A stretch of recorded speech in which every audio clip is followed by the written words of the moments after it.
Hi, everybody. So I'm taking this video so you can hear me read the text aloud and anything else I might have to say. Albeit that this is going to be a little awkward because I'm not in front of you and you're not listening to me live. So let's bear with this. This is my first time ever doing this. It's going to be awkward. I've already taken like 8 takes, so let's try to do this. But I'm sure it will help if people need to hear the lessons out loud. Reading it all by yourself might be daunting. So if you want to, please watch this. If you don't want to do it, you can read it like always. This is in lieu of a live class situation. I'm sure half of you are sleeping by the time I post this. So I don't want to have to make you guys be places that you're not even awake to be to get a lesson, which I'm not even sure would even work in the first place. So let me read this to you. If you want to watch it, continue. If not, see you. Any questions, please email me or just post it on the Google Classroom. All right, let's get started. So, the tariff debate.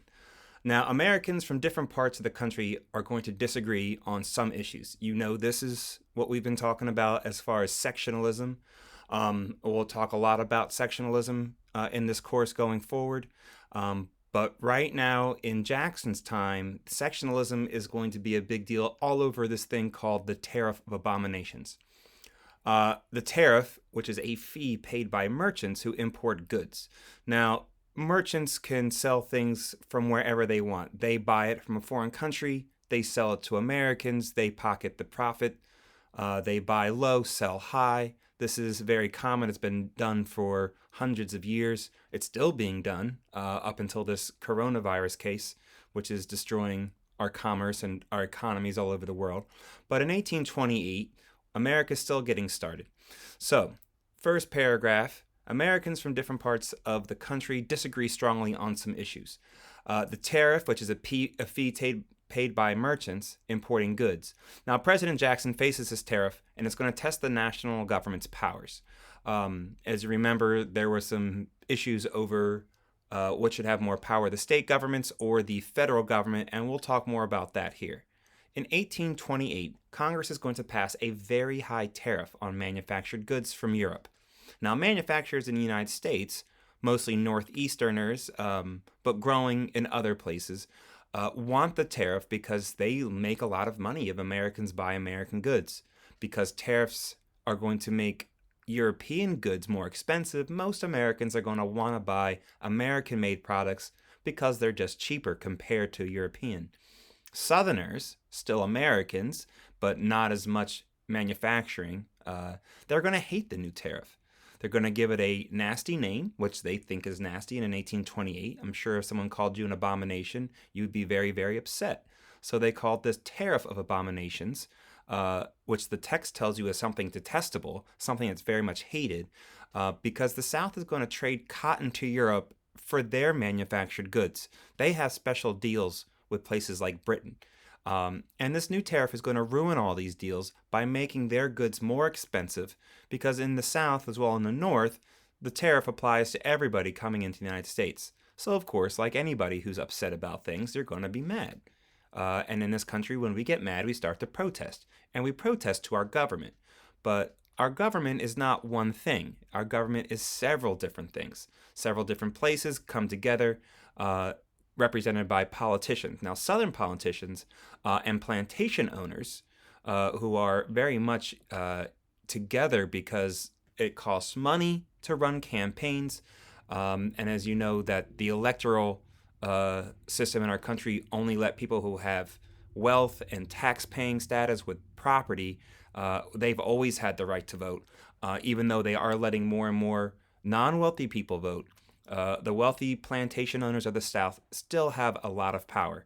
And they talk to their politicians, and their politicians talk to them, and they're outraged over this high tariff.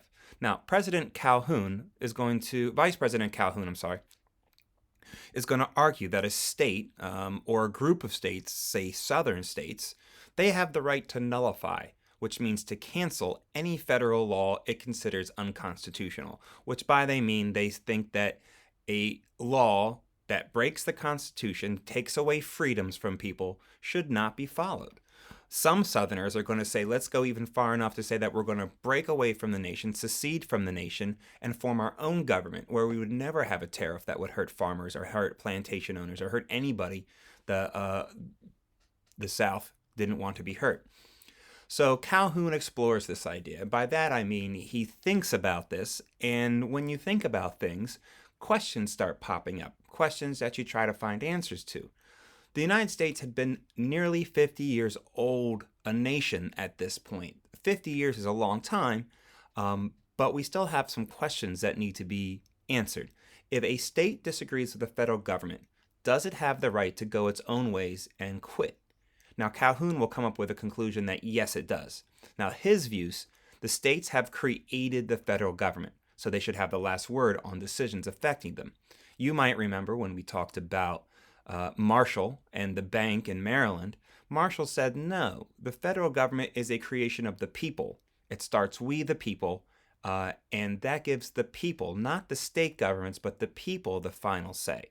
So Calhoun's arguments are going to be in conflict with people, mostly Northern, people who are probably not being affected too much by this tariff in a negative way. But this time it's Calhoun, it's the Southerners who feel like they're being disrespected. You might remember the Federalists a couple of times felt the same way. It led to the breakup of the Federalist Party, and Calhoun is borrowing an idea that even Jefferson had in the original days of the United States under the Constitution, where a state should have more power if it needs it than the federal government. Yes, the federal government is good unless it starts doing things that you don't want it to do, and then it's bad. So Calhoun's argument is going to grow out of this idea called states' rights, which we've discussed in class a few times. States will have the right and the power that is not going to be something that the federal government is going to be able to control.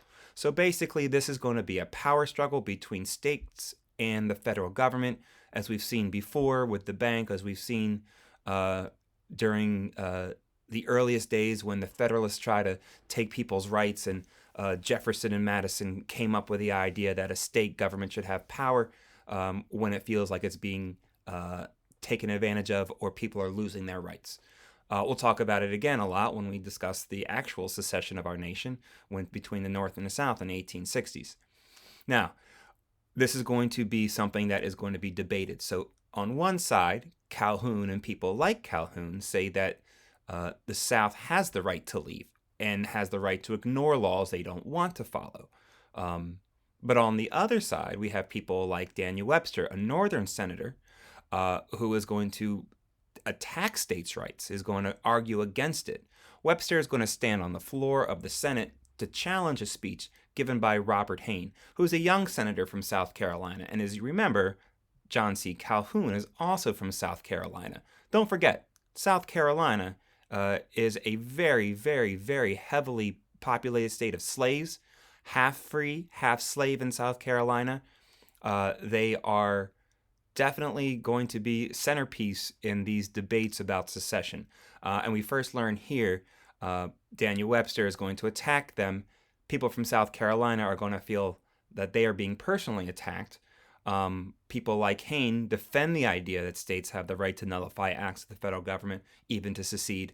But Webster is going to defend the Constitution and the Union, and he's going to argue that nullification, that ignoring laws, is only going to be the end of the Union. He's borrowing ideas that we learn from the Articles of Confederation that state that one state, if it decides to go its own way, is going to end up destroying the entire country, because if you get to do what you want to do, then what's to stop me from doing what I want to do? And all of a sudden, we have every state going their own way on issues that they feel like going their own way.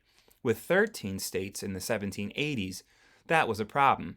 Now we're up to 22, 23, 24 states, 25, 26 going into the future, where slavery and tariffs and farming and all these different things that America's doing and has different opinions on is going to lead to nations going their own way, and how long we can stand being pulled at every part is going to basically spell out the end of our nation as we know it, along with the Constitution and what these people believe as their freedoms. even to the point where Webster closes his statements saying liberty and union, which means freedom and being together, now and forever, one and inseparable. You cannot take states out of the nation and keep our freedoms. If you want to have freedom, you have to stay together. As hard as it may be sometimes, it's for the greater good. Now, we are going to discuss the conclusion of this debate with Jackson. If you remember that Jackson is a states' rights supporter, along with John C. Calhoun, and the South heavily voted for Jackson based on these theories. And we'll see what Jackson does. Now he's not running for president, he is president.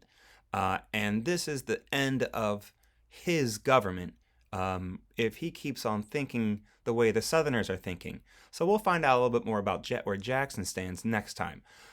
Thank you for listening. If you like this, sure, listen to it again. It costs you nothing. Unlike a lot of things, I get no money extra for this. So please take this as many times as you need. Give it a listen to, read, and if you have any questions, just contact me, email, or on the Google Classroom. All right, have a great day.